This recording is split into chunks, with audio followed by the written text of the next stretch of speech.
The No Limiter Podcast, where we interview top business owners, entrepreneurs, and creators in every industry to help you set record-breaking months. Here's your host of the No Limiter Podcast, Regina Eileen Woodard.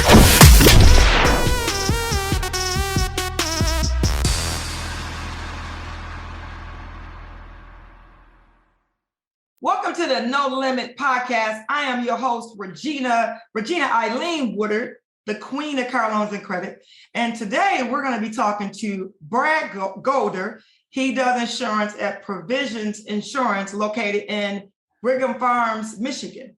Brad and I have been friends for what, 5? How long you been in the business? I've been in 6 years, so we've been friends for 6 years. So you were one of the first people I called. Yes. You know what? How did we meet? Did you walk into the dealership? How did you get my contact information? First time I heard you on the radio, and you were talking about how, what you do for your clients. And so I reached out because, it's a lot of what you do is similar to what I do. And you help people get cars and help their credit. And, if you get car insurance, you get a car, you got to get car insurance. So, I thought that we could be mutually beneficial to each other. And I love working with your clients and trying to help them as they're improving their credit situation and getting their new car, making sure that it's protected and protected at the right price. It's the power of radio. It's the power of being on different platforms because you never know who's listening. But when I met you, Brad, you have that caring concern for customers. Mm-hmm. And when you picked me, I picked you too, was because you were always fast, quick, and caring about the client. I've been in this business for 24 years, Brad. I've talked to a lot of insurance agents, right? And talking to a lot of insurance agents, they just think about getting that quick quote and just being in and out. Yeah. And the purpose of the podcast today is I want to talk about the 10 factors that affect your car insurance rates and also tips for lowering your car insurance. And that's important, Brad, is because what we just don't know. We just don't know. I've learned so much about car insurance since we met. But let's talk about the state requirements. How is that a major factor with your insurance today? So obviously, if you're going to drive a car, you got to have car insurance. You got to have liability insurance. So we see people that'll come in that want auto insurance quotes that have tickets in their past for driving without a license, driving while the license was suspended, and driving without insurance. So those are all tickets that can hurt your car rate for 5 years. I've had people that have come to me that still have a state ID that are trying to get auto insurance. Brett, can you buy a car with the state ID? Can you get insurance on a car with a state ID? There's some companies that will allow you to, but then once you get pulled over, you're going to get a ticket for not having, valid credentials and valid registration. So there's no point in doing it. If you're going to buy a car, get a driver's license, and because you're going to pay more for your auto insurance if you don't have the right driver's license. It's the same. What do you mean the right driver's license? What do you mean? To have a valid driver's license. So you can buy a car with a state ID, but you can insure a car with a state ID, right? Because what if that person does not drive, right? And they have someone that takes care of them. They insure the car, and then somebody else drives the car because they don't drive. Now they can do that, correct? Absolutely. But I find that some people are just single and they just haven't gotten their license renewed or license, it was suspended and they haven't gotten it back up yet, and they're a walking target to get pulled over. So people are sometimes new to the country and haven't gotten a Michigan driver's license yet. The surcharge for an international driver's license is really high too. So having a valid driver's license in the state where you're living is going to be the best way to get an auto insurance rate.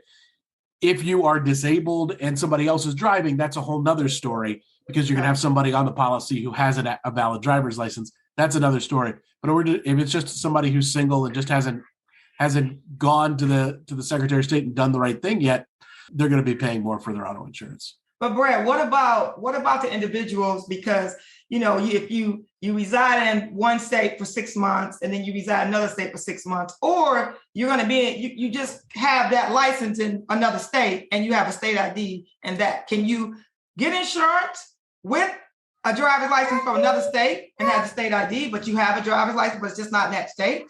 Can you insure it with no problem? Or your rate? So that's no problem, especially if you're new to the state. So you've just moved it here from Cincinnati. You just moved to Auburn Hills from Cincinnati. You haven't gotten it registered yet. You're still going to be considered to be a valid driver with an Ohio driver's license. That's no problem. I'd recommend within the next 3 months, if you have established residency in Michigan, to get that Michigan driver's license. It's not going to be a surcharge for having an out-of-state driver's license, but the insurance companies are going to want you to get that within 3 months if you've moved. So because 60 or 70% of my customers have bruised credit, and so the second factor is credit history. How does that play effect with your insurance rate? And how, when you get that rate, just answer that question, please. So pretty much every insurance company, because it's allowed in the state of Michigan, is going to rate on credit. And the better your credit, the lower your auto insurance rate is. I think the one thing I hope that people listening to us come away with is if you raise that credit score, you're going to lower the auto insurance rate. Just like if they come to you to buy a car, better credit means it's going to open up the window to more and more banks and lenders and more opportunities. Same thing with auto insurance. If you've got bruised credit, insurance companies are going to surcharge. If you've got bad credit, they're going to be more likely to require you to pay more down. So instead of paying $150 a month, they might want you to pay the first and last, maybe want you to pay $300 down, and double that down payment. What does surcharge mean? What does that mean? To pay more. Yeah, Okay. They're going to make you pay more for bad credit. Just like if you've got a DUI, they're going to make you charge more. I would think bad credit is like having a DUI on your record. You're going to pay more for your auto insurance. Wow. It's true.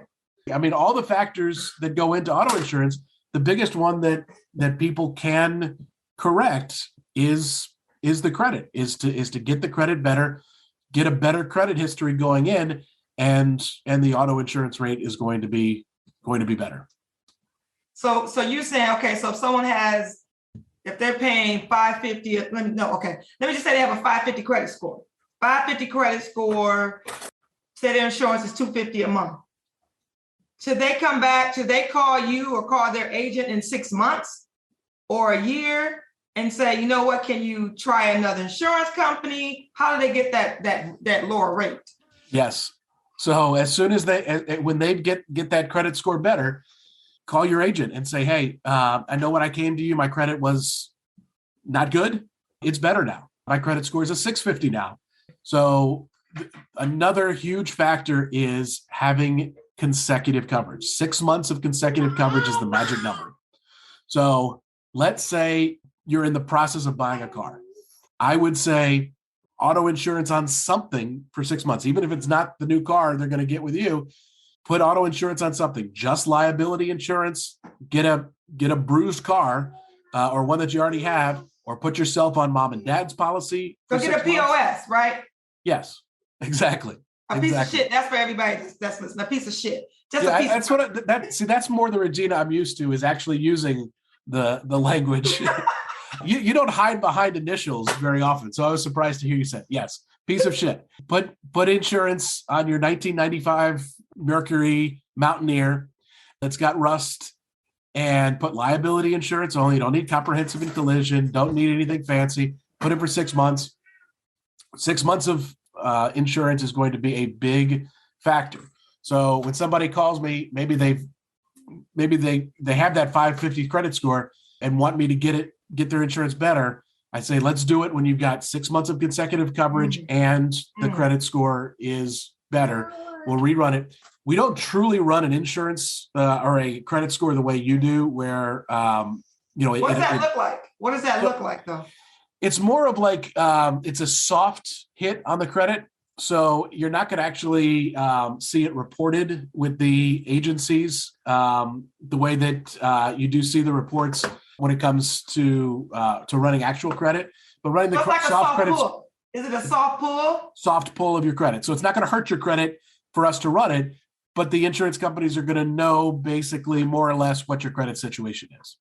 So a soft pull is basically where you have their name, their address, and you're able to pull credit and it doesn't affect your credit score. Correct. Okay. Yep. And that's what the insurance companies use insurance scores. So every insurance company is going to be different on how they look at that insurance score. Some of it's going to be based on how well you keep insurance and don't let it lapse. And some of it's going to be based on credit. Every company is different. Some companies don't. It's not as big a factor as it is with others. But just about every insurance company I can think of, credit does play some sort of factor in your rate. Well, age, that leads to my third factor, age. Is it based? Just like when you buy a car, if you're not, the longer you're in the credit bureau, the longer you pay your bills, the more stability you establish, right? Why does age play a major factor? How old you are? Yeah, so on the young end, it plays a factor. What's youngest? 18, 19, 20, 20-year-old millenniums? Yeah, I would say at 25 is when you really start kind of getting out of that young situation. That being said, a 24-year-old is going to have a better rate than a 16-year-old, no doubt about it. But I think it's kind of obvious why the age is going to factor in at that age, because you're just so young. Young people who, I did it when I was young, make stupid decisions. So that factors in. And then you just don't have the driving experience at 16 that you have, say, in your 30s, 40s, 50s. And then age is going to factor in on the older end because two things: reflexes. Older, you can't see. Reflexes, eyes go, and also in Michigan, part of your auto insurance has a medical component. So there's the personal injury protection. So that's going to factor in where you get a medical benefit if you're injured in an auto accident. If a 20-year-old is injured in an auto accident, the medical may not be as bad as an 80-year-old where you're a little bit more fragile. You hear about the hips going and things like that. You're in an auto accident at an older age. There's more likelihood to be a medical component as opposed to a young person who might recover a little bit easier from a serious auto accident. So if you're at that certain age and you say you're 20, 21, you're under 25, does it help to be on someone else's policy to be able to get that rate lower? Yes. And especially if you want your own policy, having that 6 months on, say, mom and dad's policy, grandma, grandpa's policy, that's going to help to factor in. You can get credit for that 6 months consecutive coverage. But then as long as the people that you're going on their policy, as long as they've got good, decent driving records and good, decent credit, it's going to be better overall for the policy. If you've got a 22-year-old, one driver, one car, then that driver is going to be considered 100% the driver for that car. But if suddenly you put that driver on a parent's policy, then they're looking at it as, a 47-year-old is driving that car half the time. And so the 47-year-old is going to have that better rate. Leading into number 4, is it true that car make and model, because I heard for years, well, all my life, that if you buy that red car or if you have that car that gets stolen, is known to get stolen in the area or stolen in the state where you live, or the national, that your insurance is going to be higher? Yes. So that is definitely a factor. So here's when every insurance company. Why though? Why, Brad? I mean. Okay. So insurance companies are going to look at risk. So what is the risk of me insuring the Ford Escape versus, the 2018 Ford Escape versus, let's say, a 2018 Lincoln Navigator? So if the Lincoln Navigator is a car that's more likely to be stolen, then the rate's going to go up because the insurance company says, our statistics say that Lincoln Navigators get stolen 40% more of the time. And I'm just throwing numbers completely out random. But if a car is more likely to be stolen, then that means that the insurance company is going to be more likely to have to pay out on a theft claim. So that's going to factor in. Again, the personal injury protection is a part of the auto policy. So what car is safer? Is one car going to keep you safer than another car? That's going to factor in to the rate, because it may keep you away from a personal injury protection claim. The internet is full of these lists that insurance companies provide about, which cars are the cheapest to insure. So it's something to look at when you're shopping for a car. Is this particular make and model cheaper to insure? I tend to find trucks and SUVs tend to be a little bit cheaper because you got more steel surrounding you. It's bigger. You're sitting up. It's going to be a little bit safer. Yeah. So they're safer, Brad? Yeah, exactly. And I found there've been strange situations where somebody's, gone from a 2015 to a 2020, same make and model, and the rate actually goes down, even though they're insuring a more expensive car.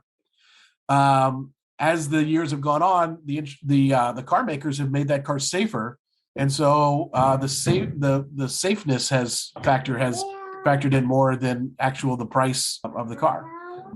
But obviously that's going to be a big factor too. Is if you've got a $60,000 car, that's more expensive for the insurance company to replace than a $15,000 car. So speeding tickets, number 5, speeding tickets. I know that when I first got my driver's license, when I was 16, I got a ticket at 16. I got a ticket twice a year. They kicked me off my dad's insurance at AAA at age 16. And so I'm laughing now, but I remember my dad was furious, but I thought it was a joke. But I got actually kicked off my dad's insurance. And I just didn't understand that my driving record or the violations that I was getting that would affect where an insurance company would say, you know what? I don't want you anymore. I don't want you, or you're going to pay this price. How does that, what does that look like in insurance eyes when you have a ticket? And then how long does it take to fall off, a ticket to fall off your record? Okay, so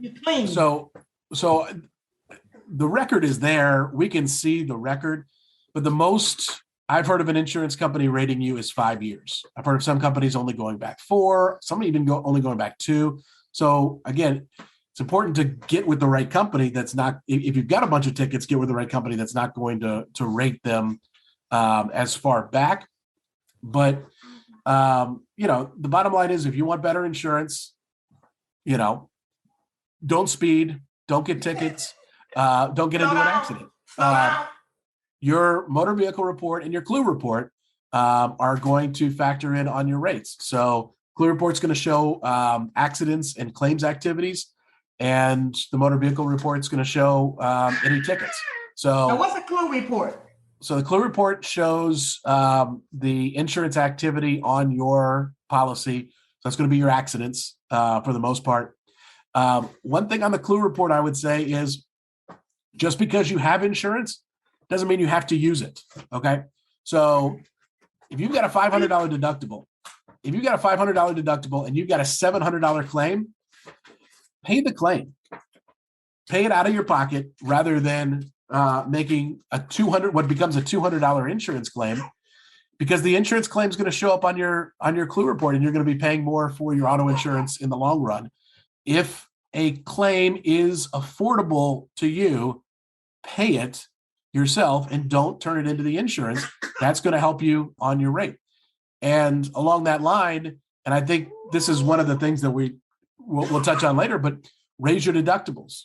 Get $1,000 deductible, get the highest that the loan will allow, which I think every company we use as lien holders for loans requires $1,000 deductible or less. Do 1,000. Save the money, because you're going to save by doing 1,000 versus a 500. You're going to save money on your monthly payments. Put that money aside in case you do need it for a rainy day. But do the $1,000 deductible, because you're going to save on your monthly auto insurance by doing a higher deductible, and it's going to eliminate the small claims that can gradually drive up your insurance costs.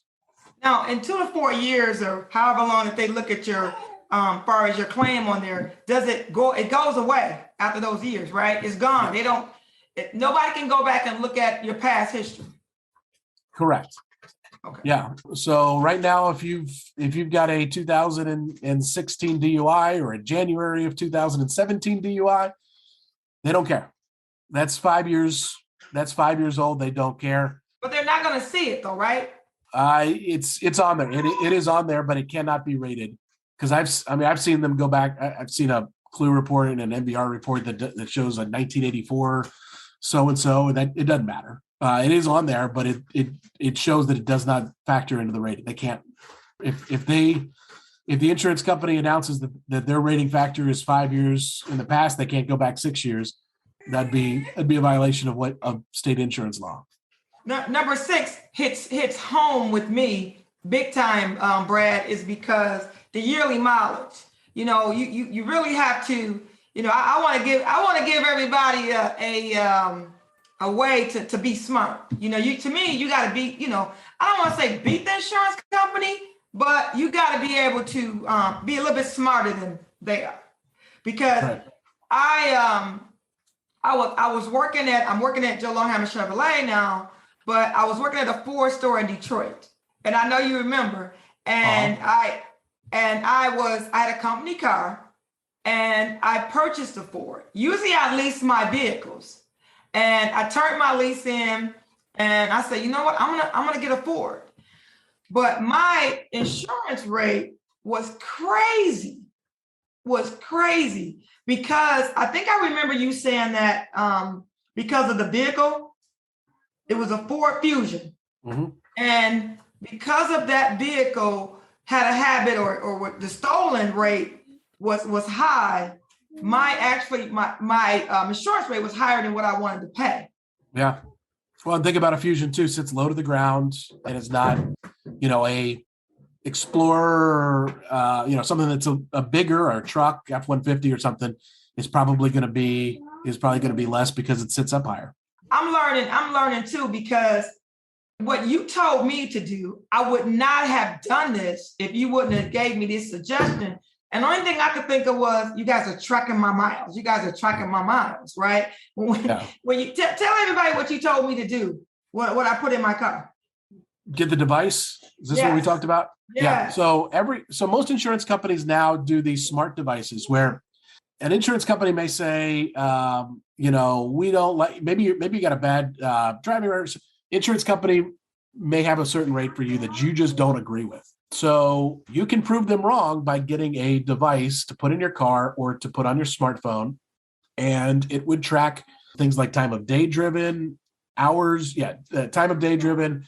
One of the big factors is hard braking. They don't want you to slam on the brakes, and hard acceleration. They don't want you to go 0 to 60 like you're in the Daytona 500, and the Daytona 500. Yeah. And if you see a traffic light, the hard braking thing too. People come flying into an intersection, even though it shows red, come flying into an intersection and then slam on the brakes once they get close, cruise into you see the light turn red, cruise into the stop, with plenty of time to spare. Those kind of things can be tracked. If you don't do the device, they can't track it. And some people don't want the track. I don't want the insurance company to know my business. A lot of people say that, and I get it. But business anyway, you got a phone. Exactly. They're tracking you. If you're on the internet, they're tracking you, so it doesn't matter. But how I don't want to say how I beat the insurance company, because I don't really like to use that word. But I was a little bit smarter than the insurance company on this. Is that my car sat in the garage, and I drove my company car every day, and I took my vehicle out once a week. I went to the store, went to the mall, went shopping, or or took it out on the weekend. And so I got my insurance, Lord, because I didn't drive my car. I drove my company car all the time. In a way, if you play the game, you can prove to them that you live the little old lady lifestyle, go to church on Sundays and go to Kroger on Saturdays, and that's it. And you can beat the system. Also, if you really are that little old lady who really doesn't drive, and the insurance company is telling you that you do drive, then do the device.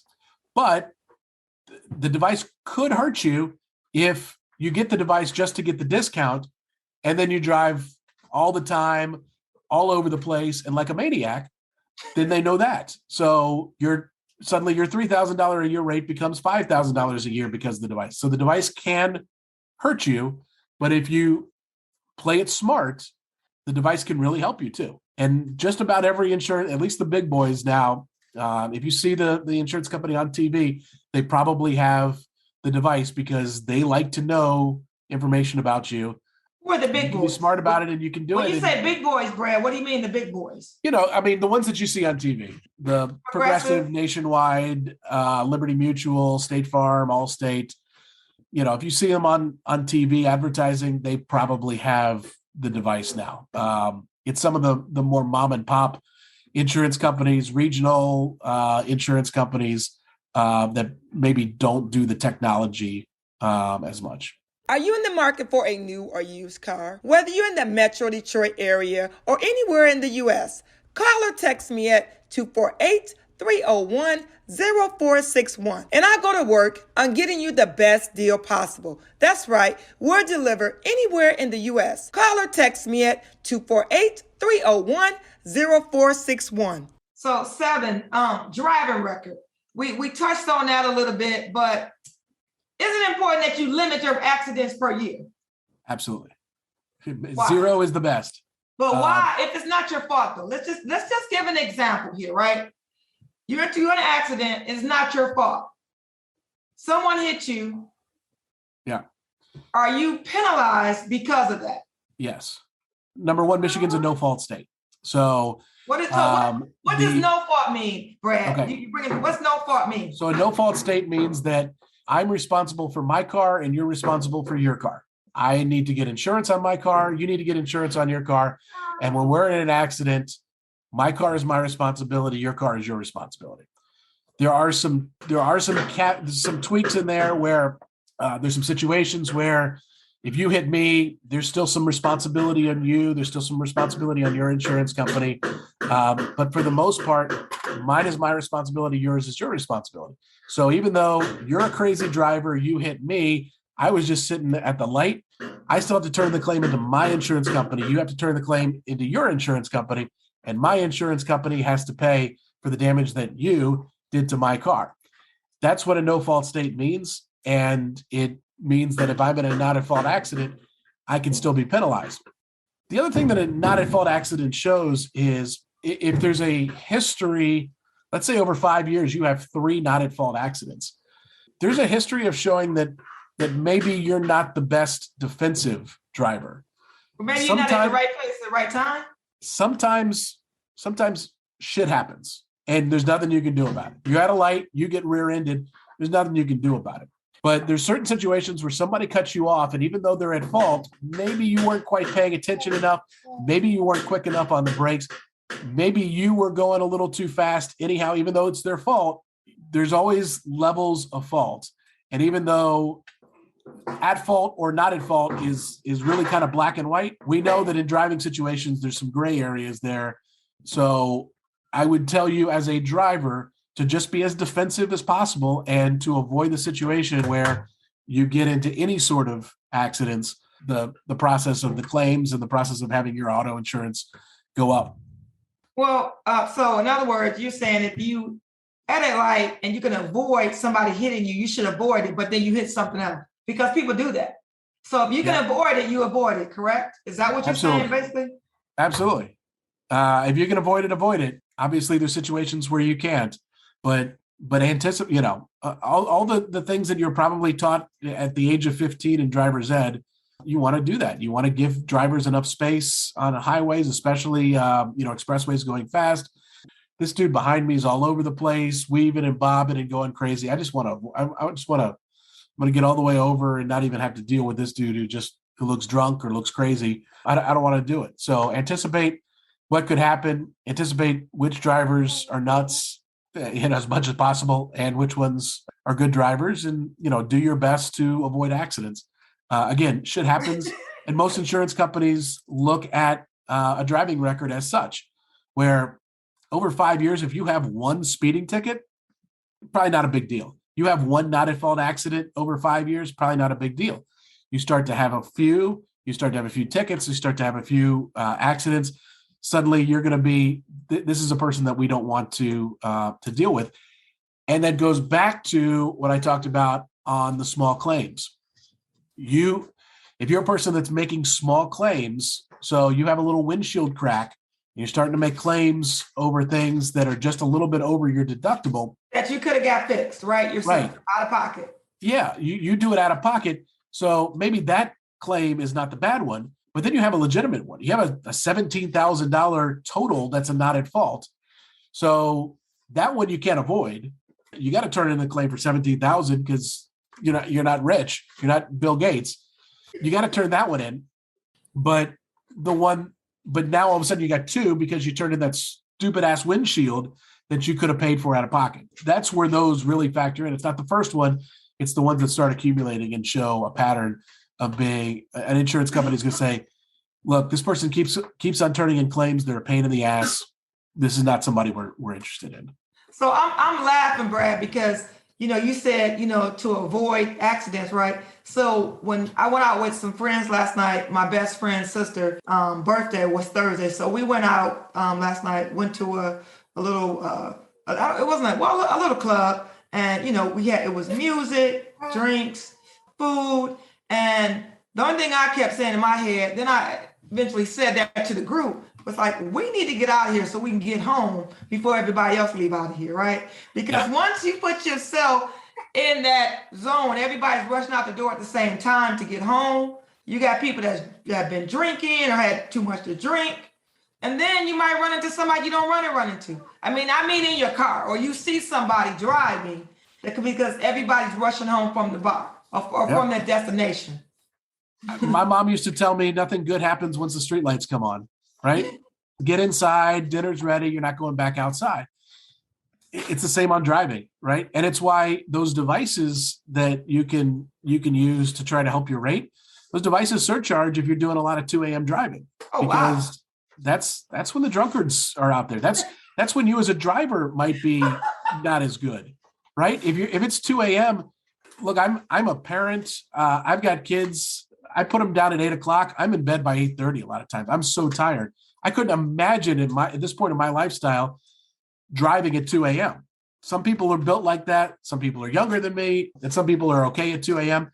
But if I were to drive at 2 a.m., I wouldn't be a good driver because I'd be tired. It'd be dark. So dark, you got to have your headlights on. The headlights aren't perfect. And the type of people that are out there at 2 a.m. are more likely to be coming back from the bar and not in any position to be driving their cars. You know what? Been in this automotive space for as long as I have. The major factor right now, I want to say in Michigan, number 8 is the zip code. I have customers that come from people that buy cars that come from all areas of Michigan, whether it's Detroit, whether it's Flint, whether it's Macomb County, or it might even be Toledo. And, if their zip code is a certain zip code, it seems like their insurance is higher. Let's just be honest, Detroit. Insurance is higher in the zip code of Detroit. Yes. Why is that? So insurance companies are going to rate based on probability of accidents, and they have to use facts. They have to supply facts to the state insurance commission. And there is no secret that the highest rates start in Detroit, and the rates go down the further you get away from Detroit. So the further miles you are from Detroit, the better your rate is. But that's redlining. The best rates are across the Mackinac in the Upper Peninsula. But Brad, that's redlining though, right? That's redlining, right? So because of a zip code? So the state insurance companies cannot do that with the state. Now, do they? I can't answer. I've not seen the data behind it, but I do know there's more people. There's obviously more people per square foot in Detroit than any place else in Michigan. So the traffic is worse in Michigan, in Detroit. The road quality is probably much worse in Detroit than any place else in Michigan. So it would seem like from those factors, there is a greater risk driving in Detroit.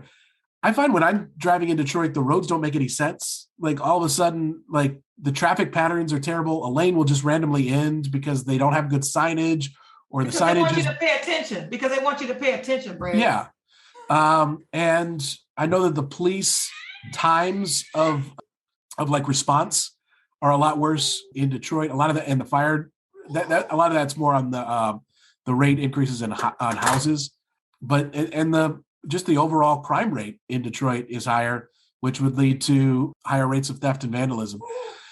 So Brad, is it wrong? Is it wrong? I gotta get this out, Brad. So is it wrong? Because I used to tell my customers, right? I don't do this anymore, but I used to tell my customers, okay, you live in Detroit, you live in that certain zip code if it's high.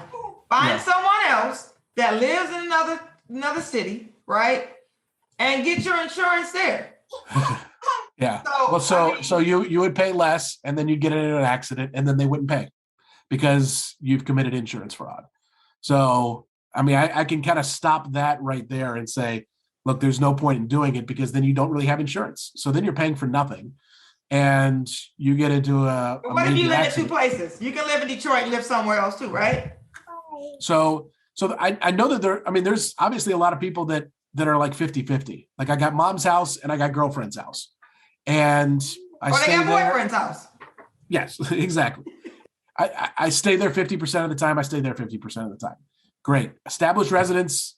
Feel free to establish residence in the place that's going to have the best auto insurance rates. Show documents that you live there. So get your driver's license changed to that address. Get your employer to change your address on your pay stub. Have a pattern of proof that you live there, and it's great. Obviously, if you're in Auburn Hills half the time and you're in Detroit half the time, the Auburn Hills rate is going to be better than the Detroit rate. The zip code is going to rate much better at 48326.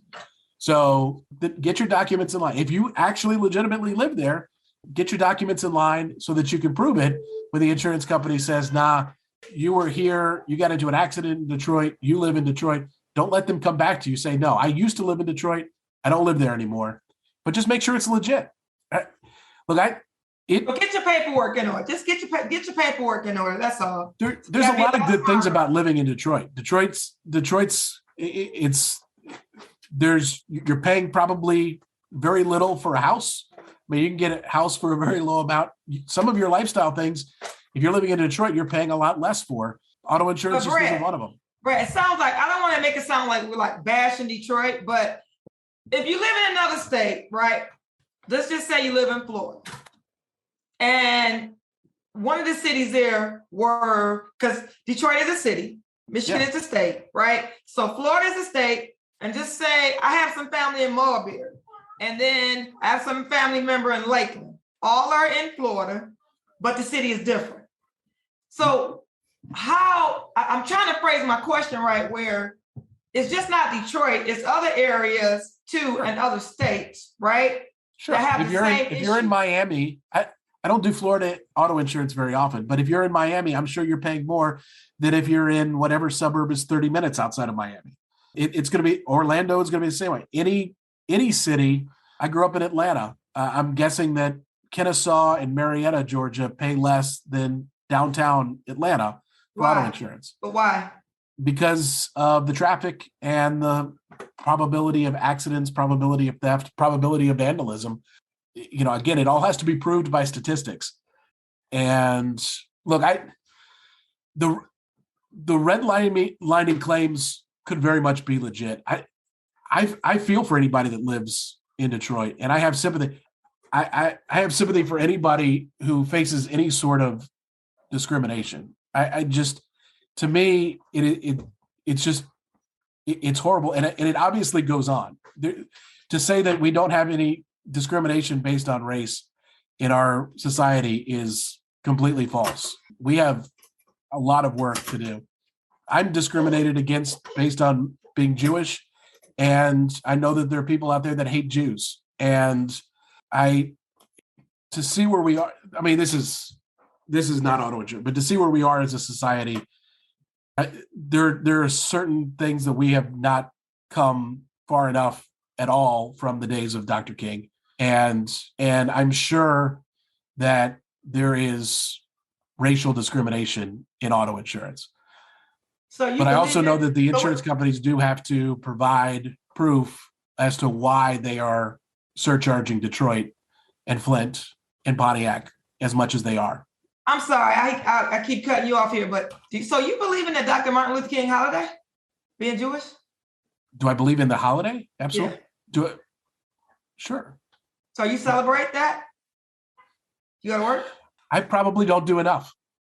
To be honest, I don't. I absolutely believe in it. I believe in the values of Dr. King, but could I do more? I absolutely could. And sometimes I feel like I should. But am I out there protesting?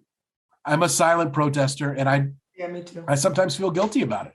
I don't know what it's like to be Black in America, but I can at least sympathize with what it is, because when I get pulled over by a racist police officer, they don't know that I'm Jewish, but they know that you're Black, and that's not right.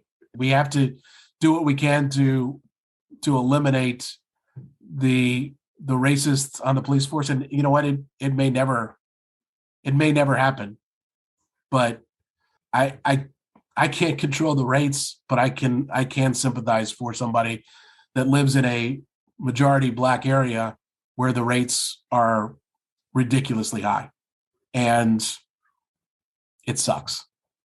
Well, you know what? It's funny you say that, because I don't know what it is. I don't know what it's like to be white, so we can just move on.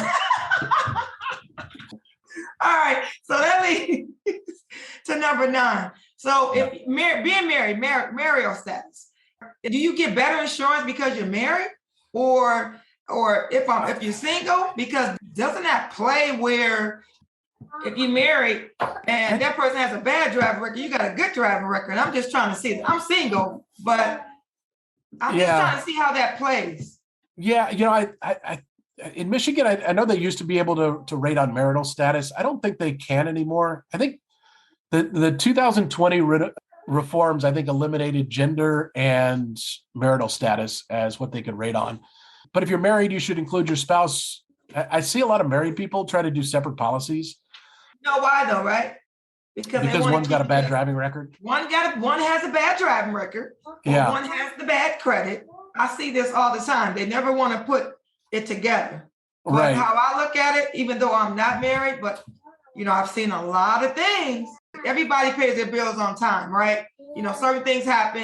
If everybody pays their bills on time, one person has a situation happen, their credit goes bad for whatever reason, right? You still got the other person that has the credit to make everything happen. Like do some things. Why married couples wouldn't combine some things? Right. So let's say one person would be $200 a month and the other person would be $400 a month. I just don't see a situation where they would combine their policies and it would be $600. I feel like if they combined their policies, it would be $500, just to use some easy math. There may be some situations where they would want to have separate policies. I just think, especially when it comes to credit, being married is an advantage because they're going to rate the better credit. So if you've got two people and one of them's got better credit, they're going to rate the better credit. Throw the bad credit out the door?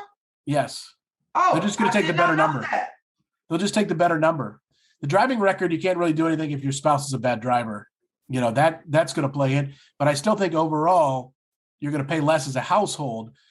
That one car that the good driver owns might go up, but it's going to be balanced by the better number for the other car. I would always encourage married individuals to go together. You get some people and they don't want to go together, and it's because they're like on the outs. They're about to split up, or if that's the case, if you're pre-divorce or separated, then do separate policies. But if you're legitimately a married couple, happy, share your finances, get on the same policy. 99 out of 100 times, I think your rate's going to be better overall by doing it that way.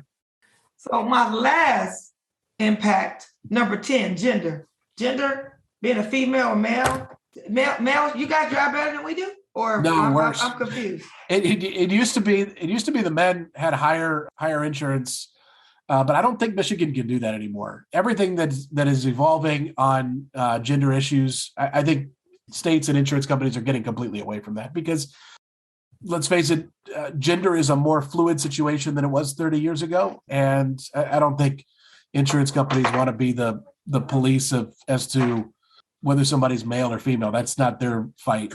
That's a whole another issue. So I think insurance companies have completely gone away from rating somebody based on their gender. But back when they were rating by gender, females were getting a break because we do stupid things as a male group. We're better. We're better drivers. We're better drivers. You're better drivers. You don't take chances the way that we do. We do so many stupid things. Just look at YouTube and all the stupid things that men do, whether behind the wheel or not. We are typically the higher rated drivers, but I think that's all. I wouldn't even factor that in when thinking. You know what factor is that affects the insurance rate is your gender. Well, and it's also something you're not going to do anything about because you either are one gender, another gender, or you're not going to change your gender or identify as a different gender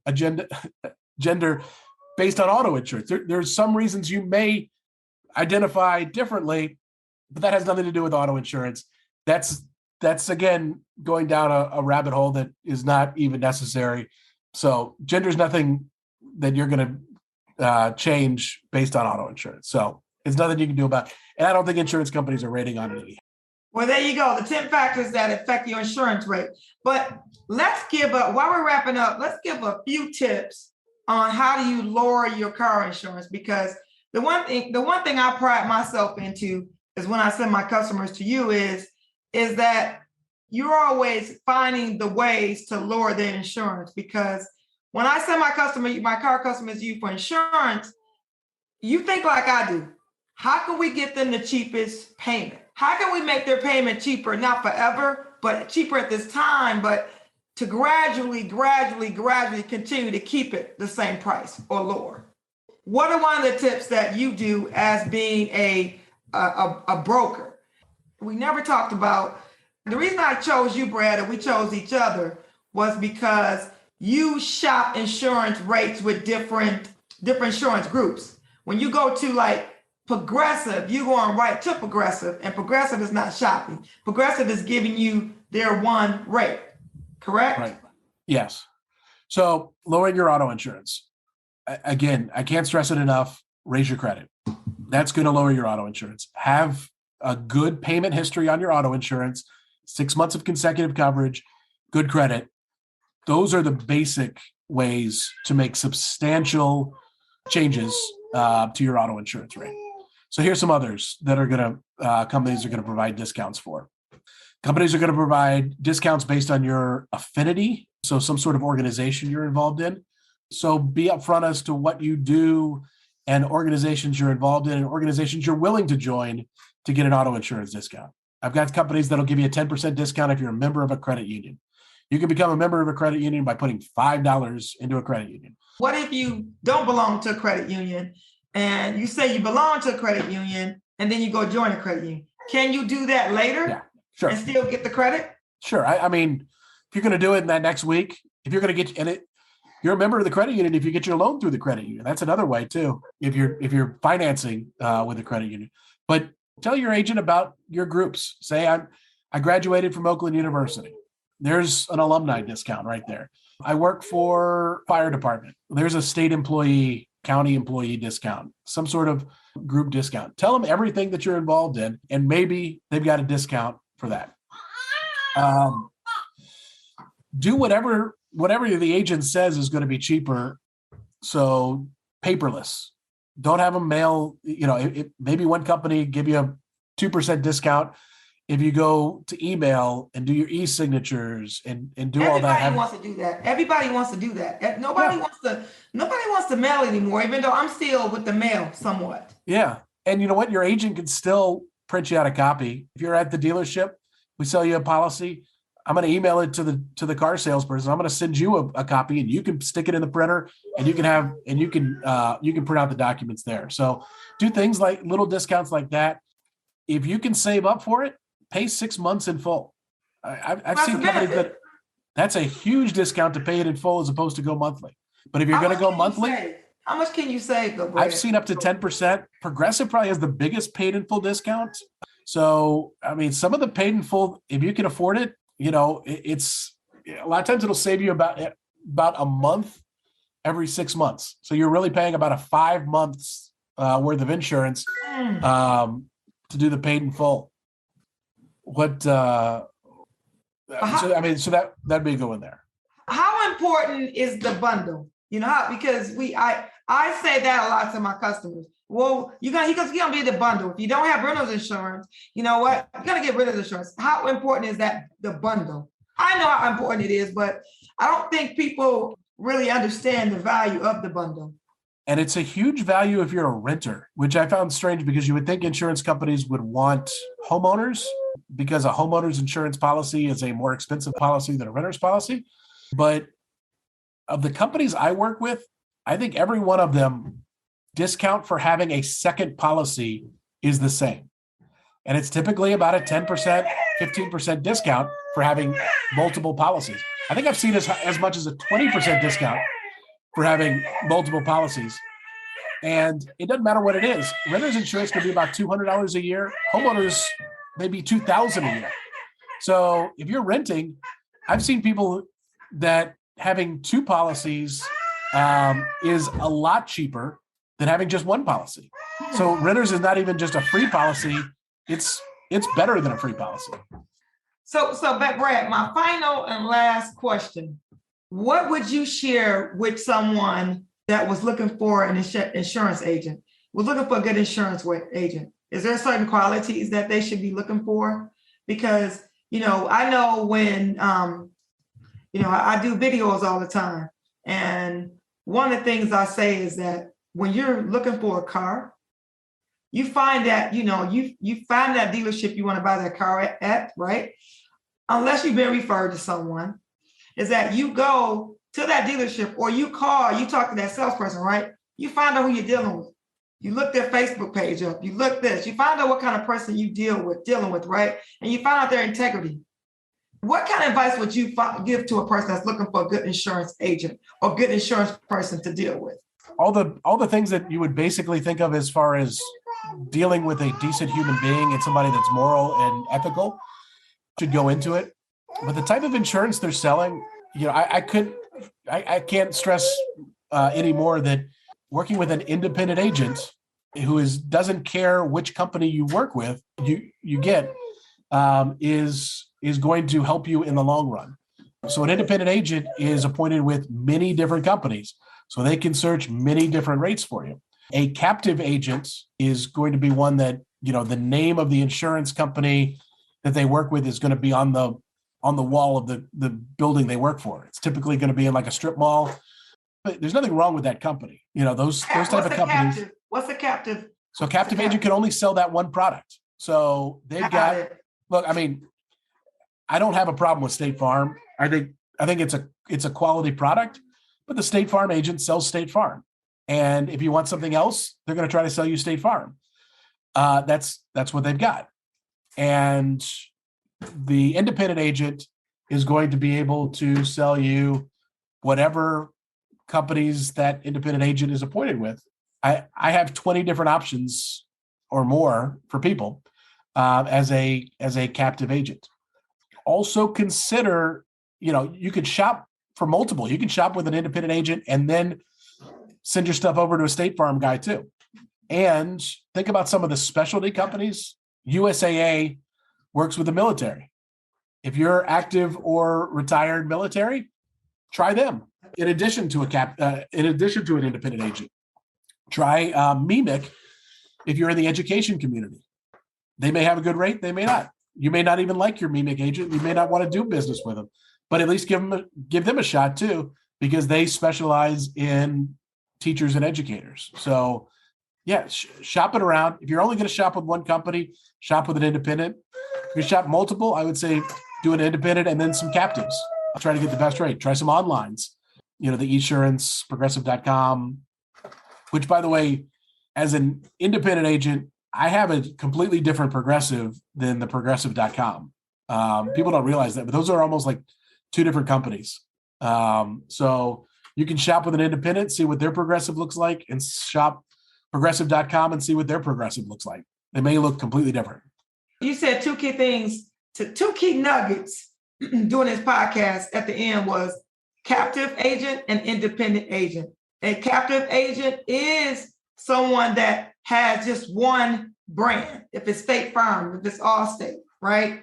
And then an independent agent, you have 20 different lenders or 20 different insurance companies that you deal with. That's huge. Those were two major nuggets. So thank you. Can you do insurance in any state? What state? If someone's watching this and they wanted to reach out to you, how would they reach out to you? What's your social media handles? And can you do insurance in other states besides Michigan? Yes. So I would say that our agency, we're Provision Insurance. My name's Brad Golder.